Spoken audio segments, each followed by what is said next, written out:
Yeah, you can go ahead. So here's the agenda for today's session. I'll briefly tell you about myself, and then I would like to tell you my story about why I have chosen to become a remote work leadership mentor. I would also like to show you my own framework that I have designed, which makes IT leaders effective as a remote work leader. And then we'll walk you through the challenges which are faced by the current IT leaders and how can we handle them effectively. So I have 17 plus years of experience into IT, and I started as a developer and moved on to different leadership roles. However, since last 2 years, we have been experimenting so much of turbulent times. So when the pandemic hit 2 years back, just like you, I thought that it's going to be a matter of couple of months. So I thought, okay, I'll go back home. I'll spend some time with family. I'll take care of them. And then I'll be back to work with my colleagues. However, as we all witnessed, it turned out to be such a long period, and it completely disrupted the way we work, the way we look at life, and the way we approach work and life. So even my company initially, when they moved to work from home model, we struggled a lot in terms of getting everyone together and communicating effectively and partnering with the stakeholders. However, soon we adopted to that model well, and we noticed that our productivity as well as revenue was growing like anything. So my clients were super happy, my boss was happy, and even after so many years, first time I got to spend so much of quality time with my family. So they were so delighted to have me every evening join, tea table with them. And I'm an art lover, so I love to paint and I love music. So I could spend more time, practicing my singing and, creating some paintings. So overall, I thought that, okay, it's, yeah, going good for me. However, in the midst of that duration, suddenly we witnessed almost 25 to 30 people from our organization leave in just a couple of months' time. Oh man, that was such a shocker. We thought that we are delivering great results, and even we had a great culture as a company. We cared for our employees, we gave them great benefits, perks, and they were growing, we were promoting them. So what is it that made so many people leave in such a short duration? So this really got me into a thinking mode. And somewhere I started this journey of self-reflection, wherein I started thinking how my own leadership style, how the way I'm managing things, is it suitable for the remote work? Am I losing something when I try to copy the same in-office model while working remotely? So that's how I got interested into this subject, and I decided to research more about this topic, and that's how I became an expert in this area. So I identified a few areas in terms of my leadership that I can reflect upon and that I can upgrade so that I can become an effective remote leader. So I observed that remote leadership needs a different type of mindset. We need to change our expectations from our team. Also, first time in the history of humanity, after so many years, we experienced so much progress, and suddenly, due to this pandemic, somewhere we realized what is really important in our life. Yes, Everybody wants wealth, status, and a stable job and a great career. However, this pandemic made us realize the importance of human values, the significance of human relationships, and what do we really value as a human beings. So I thought, okay, supporting employees beyond the professional relationship is equally important.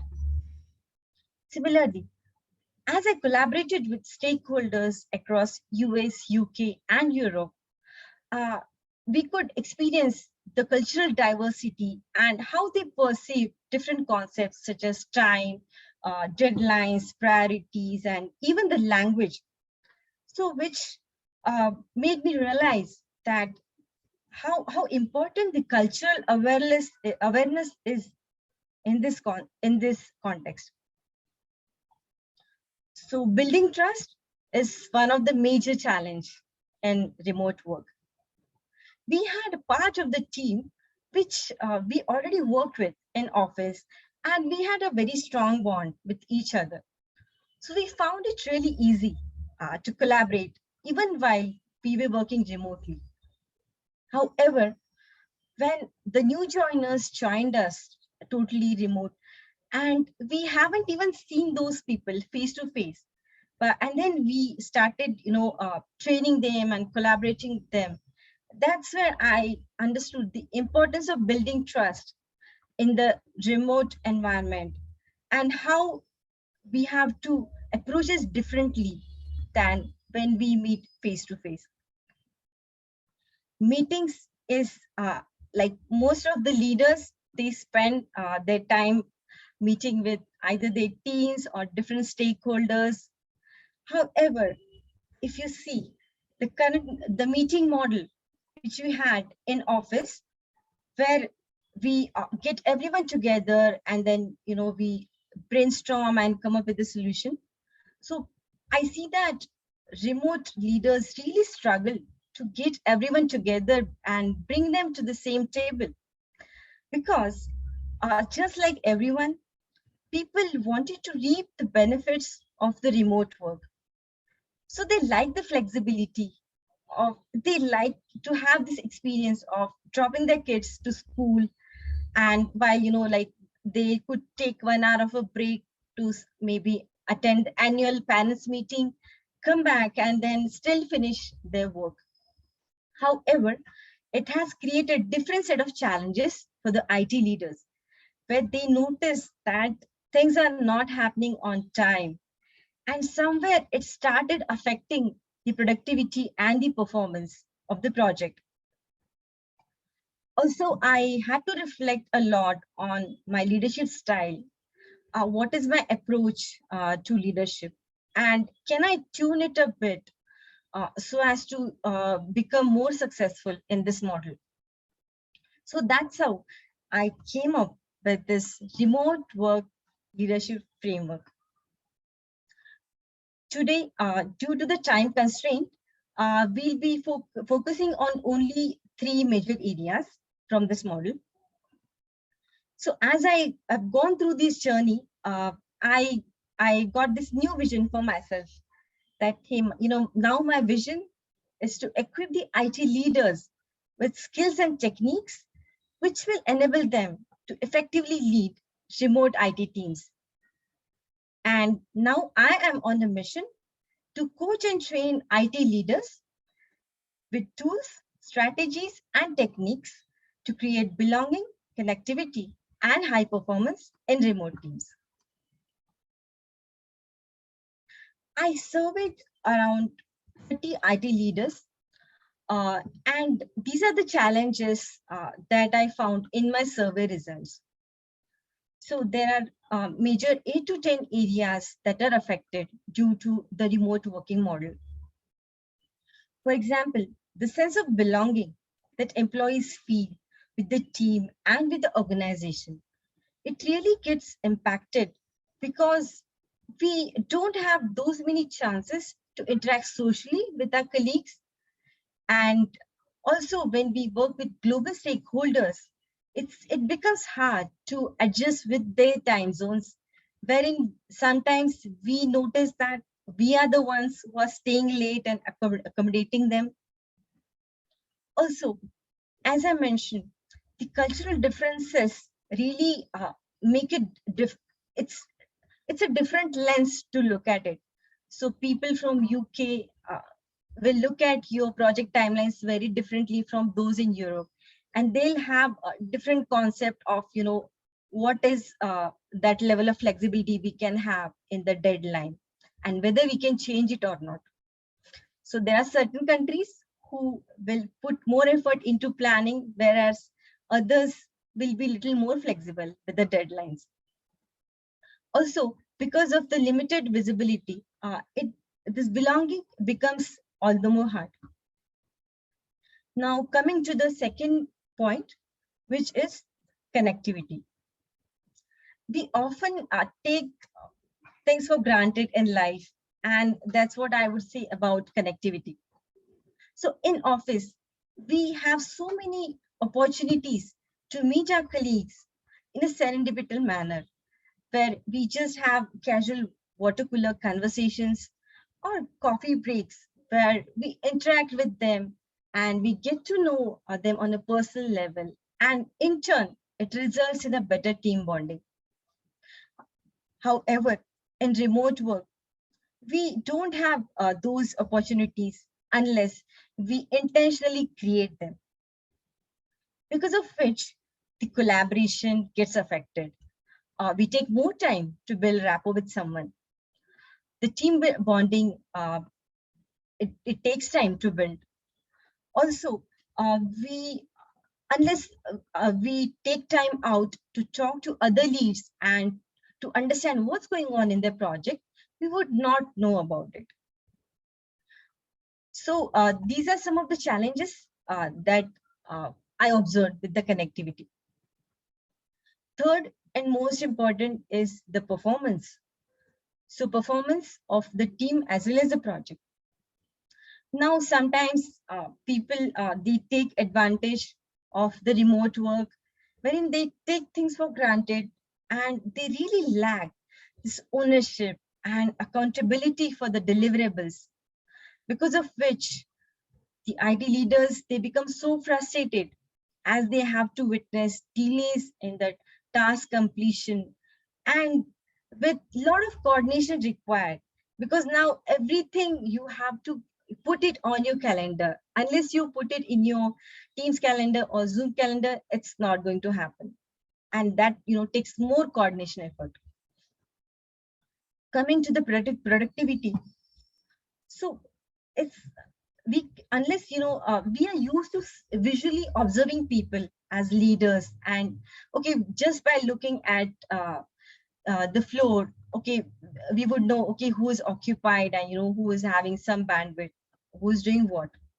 However, since we cannot see people visually, it becomes really hard to manage the workloads unless you're super organized with some project management tools. And oftentimes there's lack of motivation, and it becomes really hard to measure, okay, how much of the work is being done, who is doing what, am I utilizing my resources 100%? So all these challenges are posed in productivity.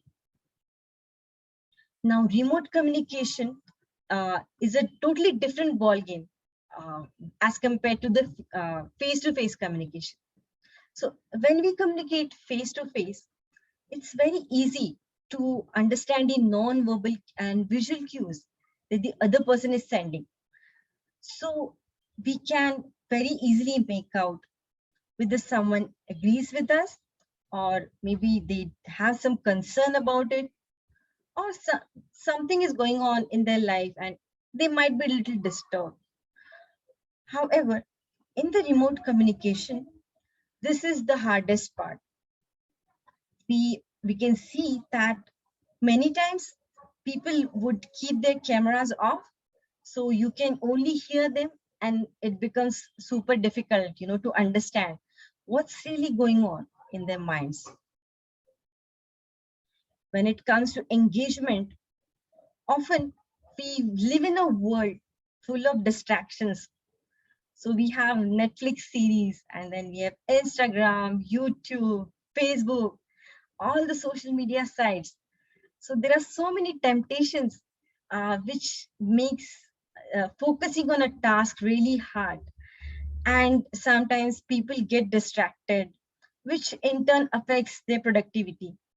Sometimes they get distracted because they don't develop interest in the work, and they have hard time, being committed and motivated towards goal. That's where the problem with employee engagement comes into the picture. Trust being super important. So trust is a foundation of any relationship, be it personal or professional. However, I would say remote work is only for disciplined and trustworthy people. But how do you know unless they prove it? So for any especially for a new joiner who is joining your team, establishing this trust and really gauging whether they can deliver or not, it becomes super difficult in remote work. And I have seen IT leaders witness wherein they see sometimes people fake the report. They don't report the correct status, and then 2 weeks, 3 weeks down the line, when the leader finds out that, hey, this is not done, this is a false reporting, that is so frustrating. So uh, crossing the personal and professional boundaries is another important problem that happens in the remote work, which I also witnessed. So I witnessed that, at home, because I don't have to travel, I'm saving the traveling time.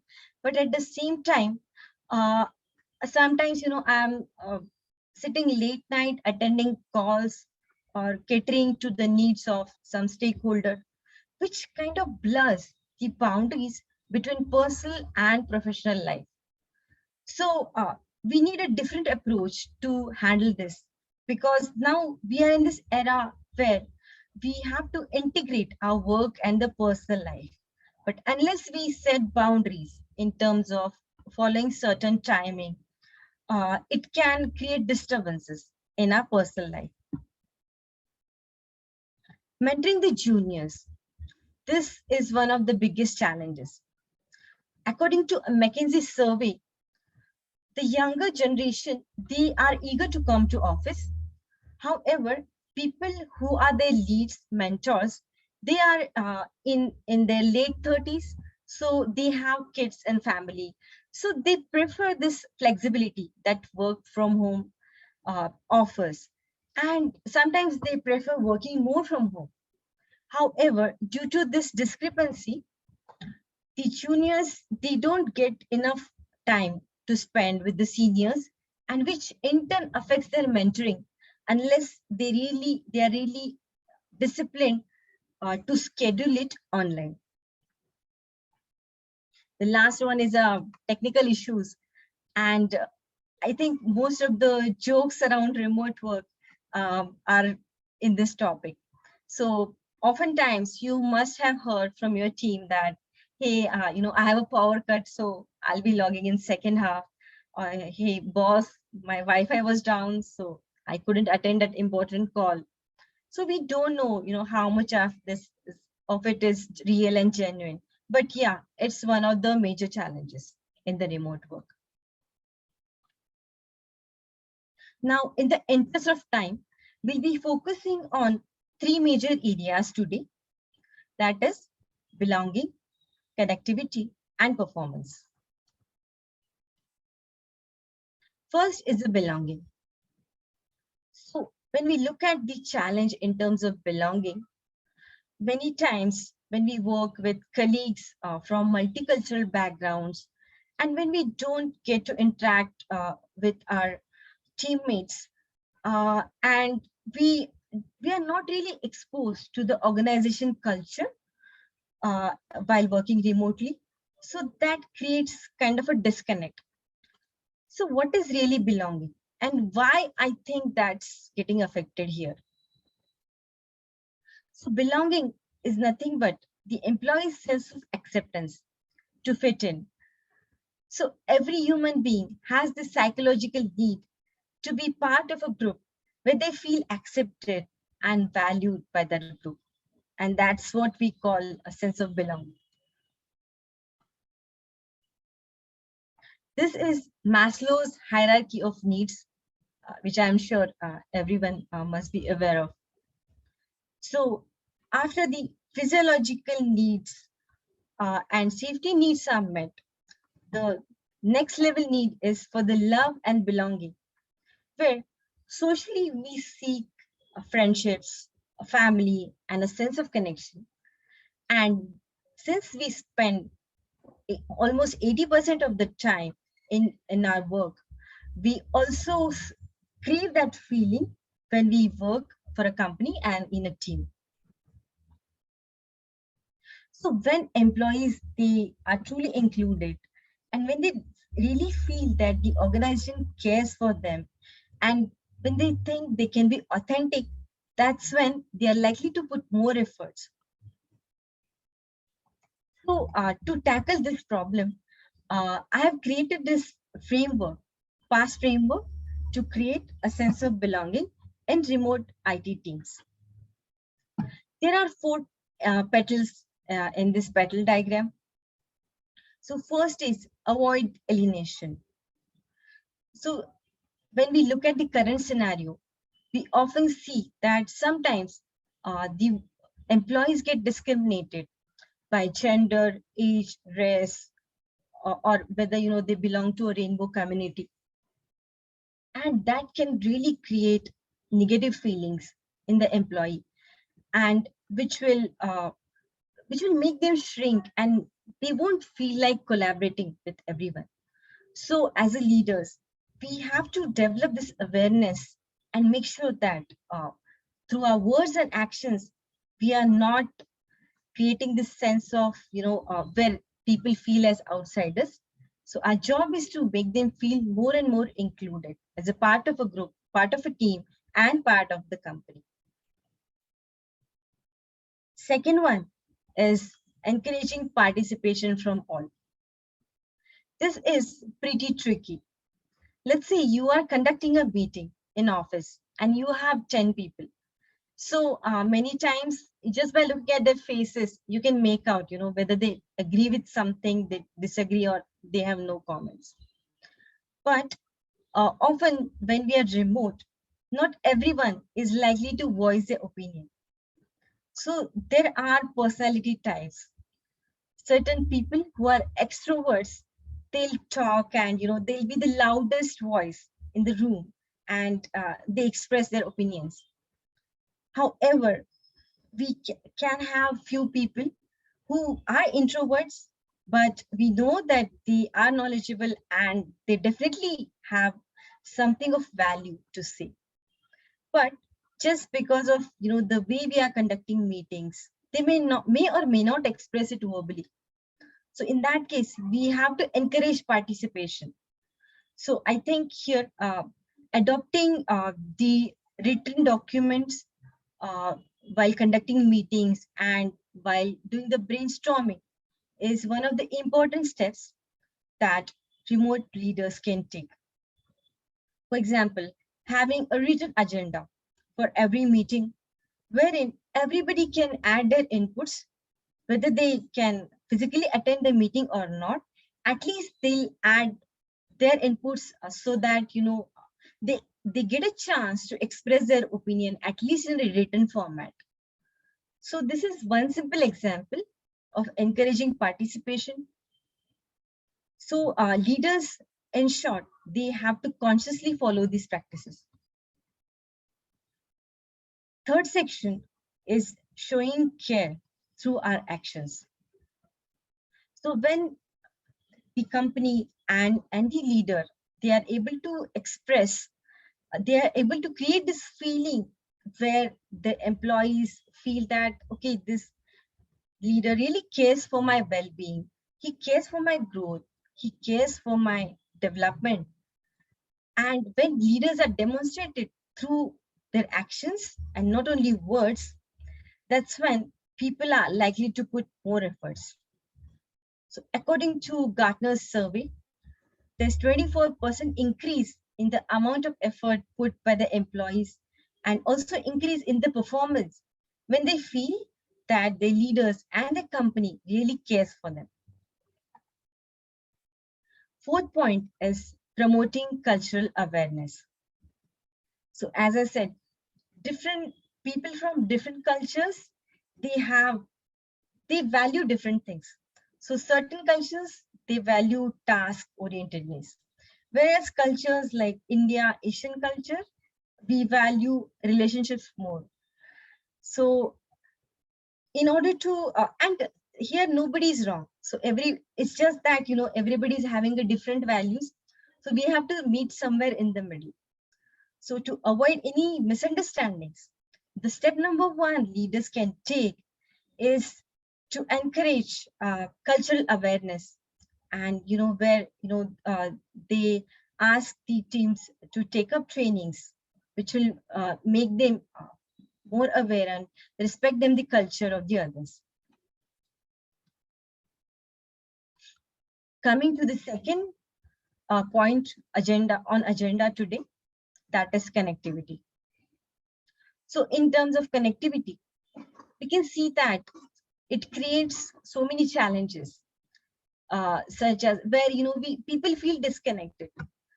So you must have noticed that while you were having this flexibility of the remote work, but most of us were really craving that social time, that fun time with our colleagues, and like discussing and brainstorming about certain idea, right, in person. And somewhere it also affects the team building and the information exchange and the knowledge sharing that happens across multiple teams in the organization. So what can we do about this? So connectivity, looking at a deeper level, when people have this healthy exchange of positive energy, where they feel heard and understood, that's when they create good connections.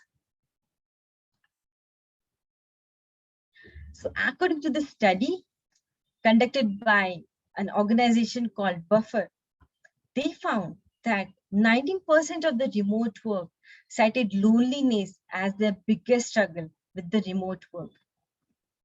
Since last few years, you must have seen the challenges in mental health are on the rise, and people are feeling more and more lonely, and because they don't have this good trusting bond where they can share themselves with others, and that not only affects their personal lives, but ultimately it also affects their performance at work. So how can we tackle this issue of connectivity? For this, I've proposed this FBPC framework where we can create great connections with our colleagues and the stakeholders. So why we connect with each other, right? Let's say, why did I connect with Ashutosh? Because I mean, he's such an expert into agile, and he's so passionate about sharing his knowledge with others, and he really cares about growing the IT middle managers so that they become better leaders. So that somewhere resonated with my own values, interest, and my vision, and that's how we got connected. Similarly, we connect based on some interest. So we have, let's say I have a friend. So let's say I'm empathetic, she's also empathetic. So I'm more likely to connect with her. Or maybe she loves music, I also love music. So finding employees with the shared interest and giving them the space and environment where they can organically create these connections is an important step these leaders can take. There are simple ways of doing it, such as having a dedicated Slack channel for maybe music, sports, or some social cause that employees care about, where they can engage with each other.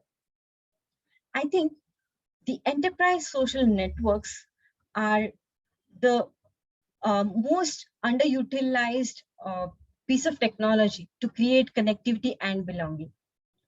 So in the past, I worked with another top global bank where we had this Facebook-like site where like we could interact with our global colleagues, and that it not only helped us uh, create good relationships, but like we got so many valuable inputs also for our projects.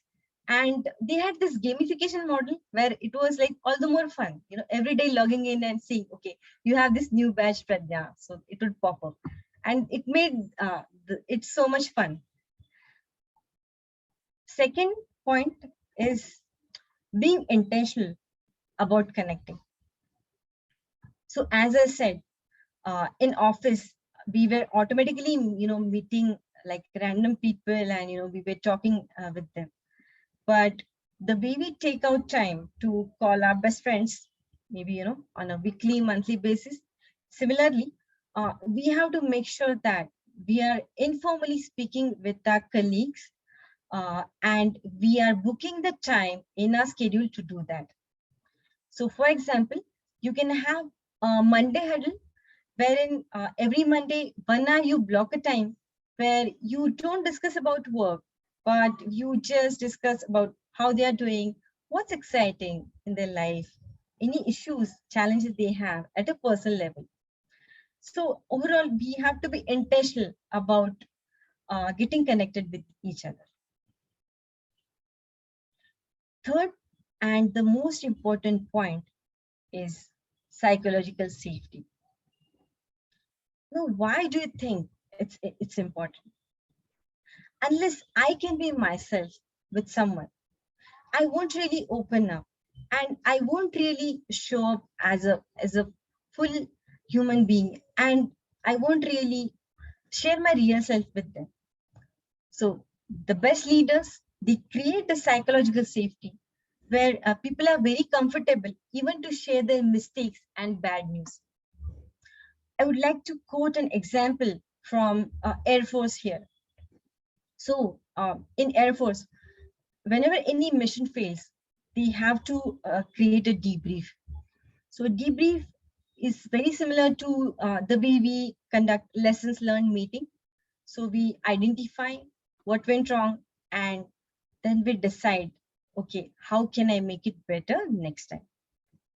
So in Air Force, the more value is put on how honest and how detailed a debrief is. And without really shunning anybody for their mistakes, they make an honest effort to improve the way they work. So if leaders can create this psychological safety, they'll in advance they would know about any problem areas, and which will help them tackle it proactively instead of being reactive, which can be costly. Fourth one is cultivating the mutual respect and trust. So trust and respect is the strong foundation on which any relationship is built. So I think it must be part of the value where, every organization and team should follow this.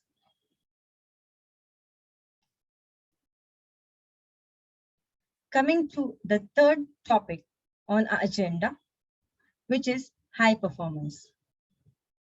So every leader wants, their team to be performing at a highest level.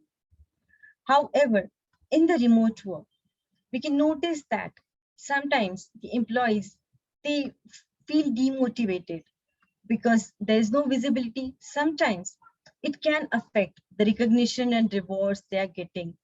And other employees, they might take it for granted, and they may not show the level of ownership and commitment that you are expecting from them as a leader, which ultimately results in poor performance. So what can we do about it? So here's the D&CC framework to enhance the team performance. You can shift certain behaviors and certain ways of working with this framework. So as I said, we live in a world full of distractions. So we have to develop habits of deep focus, wherein we have uninterrupted time, where we put all our electronic devices away and focus only on work. And then we can definitely take regular breaks so that it keeps us refreshed. But having slots of defocus of 30 to 50 minutes is likely to enhance the performance. Second is shifting our behavior from control to nudge. So I have this tagline: from remote controller to an effective remote IT leader. Sometimes I feel that the IT leaders, they feel so concerned and helpless when they think, when they see the deadlines are not being met, that they start micromanaging and they start controlling the other person. And they have good intentions because they want to achieve their targets. However, the results are totally counterproductive. Many times the employee will feel that they are not being trusted, and they may just act counteractive, and it may not serve the purpose, but it may ultimately spoil the relationship between leader and the teammate. So instead of reverting to the control, we can use the nudge approach. So nudge is a concept wherein instead of forcing someone to do something, you create an environment where it becomes very easy to take the right action. For example, let's say if you want your team to follow coding guidelines, then why don't you have some plugin in your integrated development environment, which automatically highlights the lines where they are not following the coding guidelines. So it becomes very easy to fix them and to really follow them. So this is one simple example. Similarly, let's say you'd see that people are not filling their timesheets in a timely manner. So instead of like writing them emails, and then those, then they get upset, right, with that, and you write them sometimes in the feedback form. Okay, so instead of that, so the nudge approach says that we can utilize the tools and technology effectively here. For example, Slack, Microsoft Teams, and other platforms, they have great features such as rolling out a quiz or creating a poll. So on a frequent basis, you can create those polls and quizzes, which create these seeds in the minds of the employees, and that's how you regularly influence them so that they take the right action which you want them to do, instead of directly like controlling them. Third is shifting the feedback discussion into a coaching discussion. So many times whenever, like, from an employee perspective, whenever they are joining any call for the feedback, so it creates this really weird feeling, as if like something is wrong with me, and I'll have my lead to point out like 10 areas of improvement, and not a very nice feeling to have. But I understand that it is something we have to do because we want to challenge our team and we want them to do better and better. However, it's all about how we communicate in those feedback calls.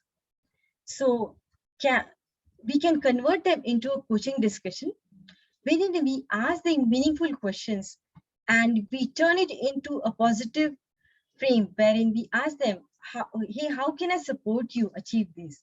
Hey, what are your career goals? And okay, how can I guide you so that you achieve your career goals? So that will make that experience more positive for the employee as well as a leader, and that in turn will help them perform better. Fourth point is individual performance to the contribution to team.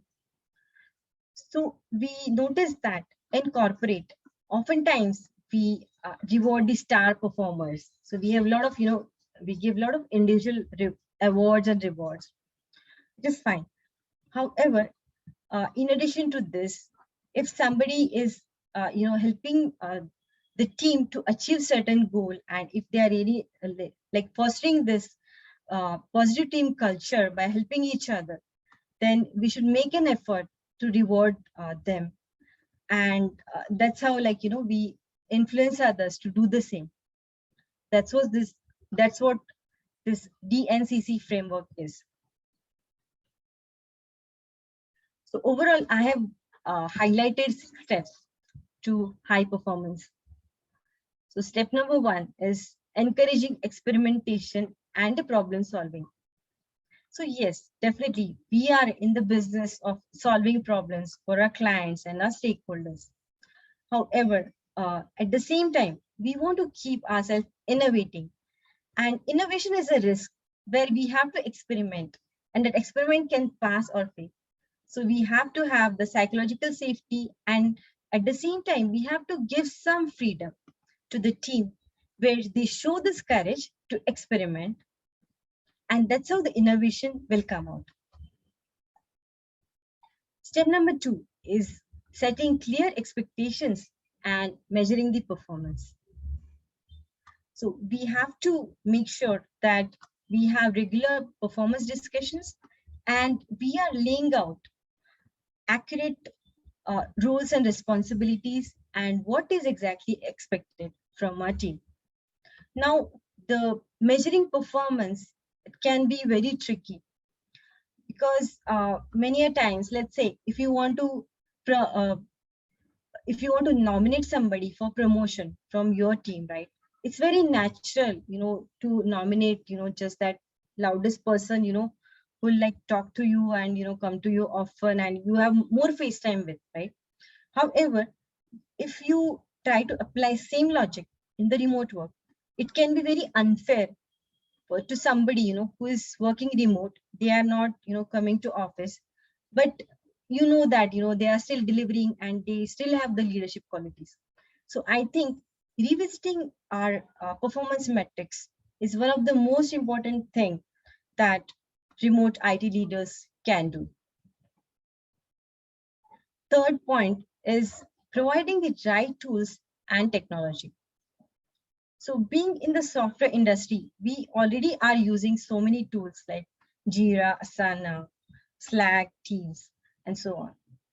However, I think when we work remotely, we can make more effective use of them, as in we can explore the features which can make our work more efficient. Next point is fostering a positive team culture.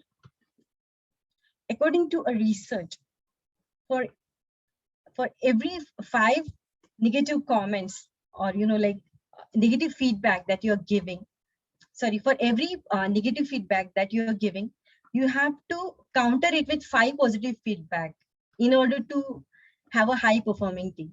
So they did some survey across business units where they gathered the data with 360-degree feedback, and then they were trying to find out what is it that high performing teams are doing that others are not doing. And that's where they observed that they have more positive to negative comments ratio, wherein, like, if I have 1 negative comment, I have 5 positive comments. So we have to foster that culture of positive communication in the team to improve the performance.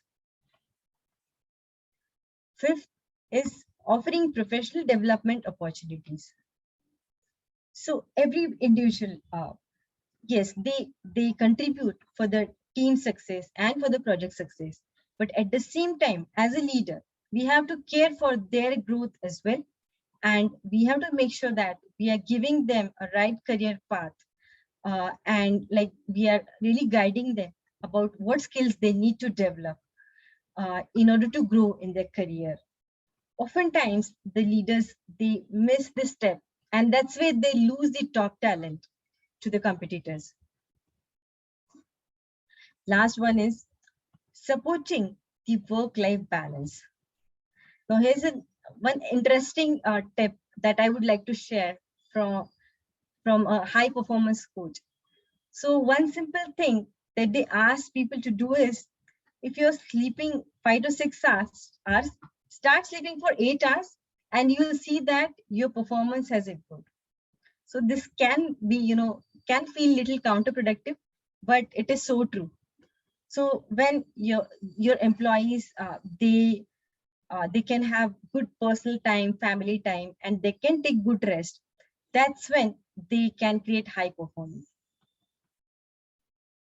So these are the 6 steps to high performance.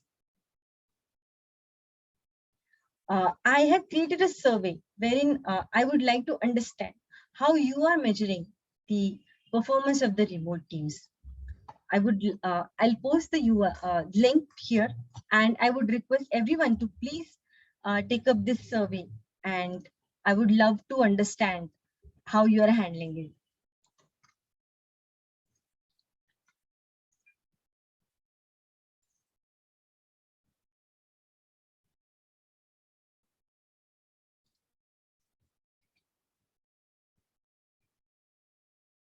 Ashutosh, I hope is the link visible to everyone? Yes, link is visible. So friends, just click on the link. It's a Slido link.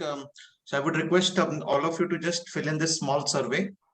I hope everyone is able to access the survey. You can just confirm it to us.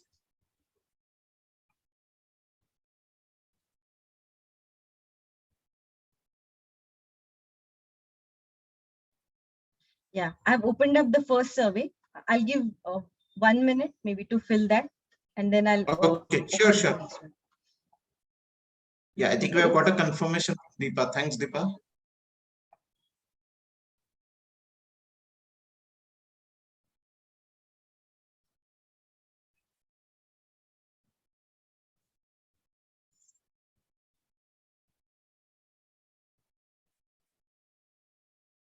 So what I will do is, those of them who are on LinkedIn Live, right? I'm also sharing the survey with them. Just give me a minute.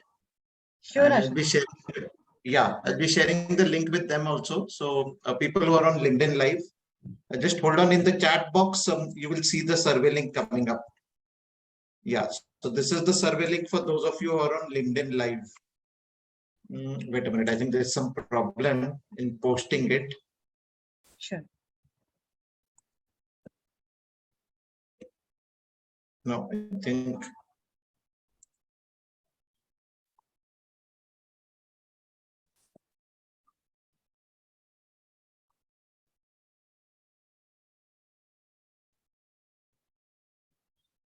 So what we can do is, if you don't mind, you can just give me a minute to share my screen, if that is okay. I'll just give them the QR code which they can use. Is that okay? Yeah. Sure. Yeah. I'll just share my screen for a minute.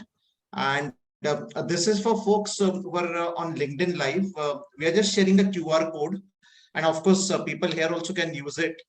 And this QR code will help you to post the survey. Kindly confirm, folks on LinkedIn Live, that you are able to access the QR code. This is the QR code. Just scan it with your mobile phone, and I think it should work.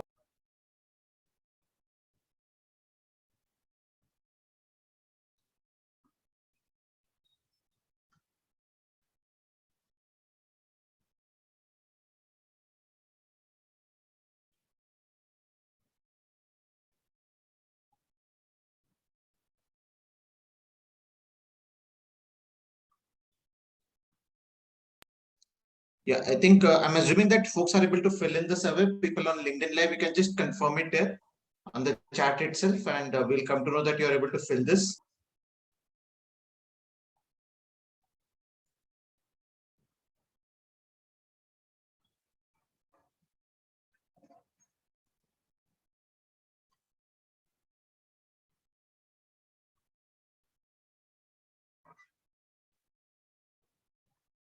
Yeah, I got a confirmation. Yes, some of them are not visible. I've put a QR code, Divakar.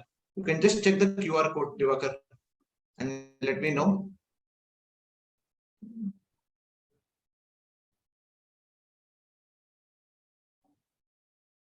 Okay, I think Pradnya, yeah, you can go ahead. I mean, if you want to share the survey results.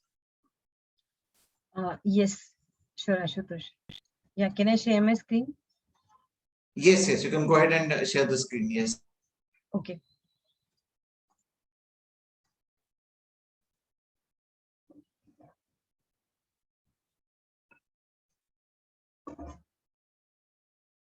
Okay, here are the results. So I see lack of trust, too much time spent on meetings and distractions, building the rapport and interpersonal relationships, the lack of motivation, handling kids, interesting one, loneliness, lack of focus, distractions, poor collaboration, and even the availability and cultural alignment. Ashutosh, I have two more questions, but it's 8:57. Do we have time or? Maybe we can take one more and then we can, yeah, do that. You can just paste the link quickly. Okay, sure. Yeah, yeah. And for those of you who are on LinkedIn Live, I will just share the, or you can even download the QR code for that and you can show that. It's same one, Ashutosh. Oh, the survey, the link is same. Huh? Okay, okay. Okay, so folks, the link is same. And now let me share back the screen so that people can see it on LinkedIn Live also. I'm just sharing the screen back. Okay. And so, yeah, so this is the code for those of you who are on LinkedIn Live. And just it's the same link actually. And thanks, I think someone has already posted this on LinkedIn Live also. But yeah, just quickly, you can just fill in the survey.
I've just stopped sharing. Maybe you can share the results now. Thank you, Ashutosh. Yeah.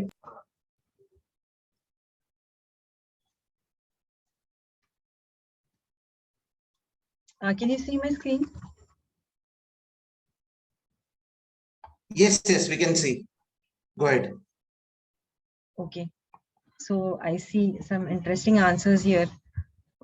By doing gap analysis or having live connect, completing work in time, putting everything on shared media, and Scrum style daily standards, no short-term targets are defined and met. Okay. Thank you everyone for participating in this survey. So we're almost towards the end of the session. So thank you so much, everybody, for being so focused and listening to me. I would love to hear your feedback on this session, and I would love to connect with you as well on LinkedIn and other social media platforms. Yeah, over to you, Ashutosh. Thanks, Pradnya, for the wonderful session. I know we are out of time, but if you're okay, we can take just a couple of questions. Is that okay? I know people are excited. So are you okay if we take a couple of questions? Pradnya, I don't know if you're able to hear me. Yeah, Yes, okay. Ashutosh, we can. Yeah, yeah. So maybe, yeah, we'll, in the interest of time, we'll take maybe a couple of questions and requesting participants to just restrict to one question from each person. And yes, you can always connect with Pradnya later on for any one-on-one question on this. So anyone would like to have a question?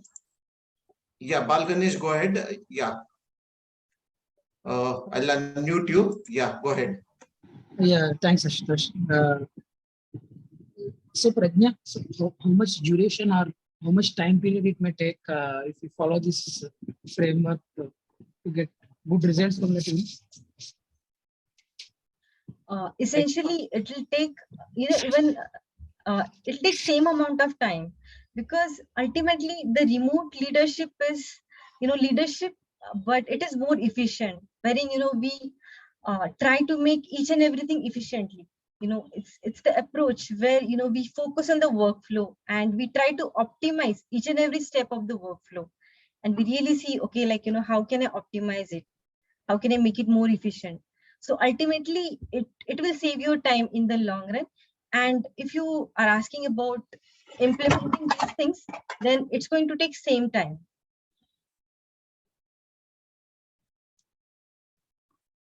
Sure. Yeah. Okay. Okay. Thanks. Anyone else? Anyone else has a question quickly for Pradnya? Any feedback or any other thing? I mean, quickly before we finally. I know it's late, but yeah. And I know this session is coming after almost 2 weeks, and obviously I was not there. I was traveling, so I had a lot of other things to do, catch up. So obviously this session got a little delayed. But any questions? Yeah, you can always reach out to Pradnya. I mean, she's available for us. You can also subscribe to our YouTube channel where this will get uploaded in a moment from now. Okay, and yeah, I think so. If there are no questions, then I think we can close the sessions. Close this session, sorry. But just before closing, yeah. So one thing I wanted to tell Pradnya is definitely, Pradnya, it looks that you have done great work on this. It's not something which is coming only from theoretical. I think you have worked very closely with the leadership in defining what that leadership, what that remote leadership model is about. I particularly liked the way you mentioned about the DNSS model and also that 1:5 ratio. I think that is something which I'm going to now definitely start implementing right from now, right? I mean, subconsciously, I might have missed that, but that 1:5 ratio is really a great learning and nudging, of course. That is something which I am taking it from my side here. So really thanking you once again, appreciating your perseverance in delivering this talk. Requesting folks to come on video if they're okay. And Pradnya, just a small token of appreciation from our side for our community for the good work what you have done. So please accept this as a small token of gift from our side. And yeah, looking forward for your book soon. So I'll be more than happy anticipating the release of the book. And yes, I mean, when it comes, let us know. I'll also broadcast it in my community platform that yes, you have authored this book and the book is ready for publication. So thanks once again, Pradnya. And yeah, wishing you a happy weekend and happy weekend to all of you also. So thanks, Pradnya, once again. Thank you so much, Ashutosh. I really appreciate this opportunity. Oh, sorry, Pradnya, I think you went on mute. Can you unmute yourself? Sorry, you went on mute. And I think everyone can unmute yourself now. You can unmute yourself and speak if you want to say some last words from Pradnya. Yeah, go ahead, Pradnya. Sorry, you were saying something. Yeah. Thank you so much, Ashutosh. I really appreciate this gift. And I'm so thankful to you for, bringing us together. And I got this chance, to interact with so many senior leaders today. So really grateful for this opportunity. Thanks. Thanks, Pradnya. Thanks all. And yeah, happy weekend to all of you. Thank you. Happy weekend, everyone. Bye. Bye. Yeah, bye.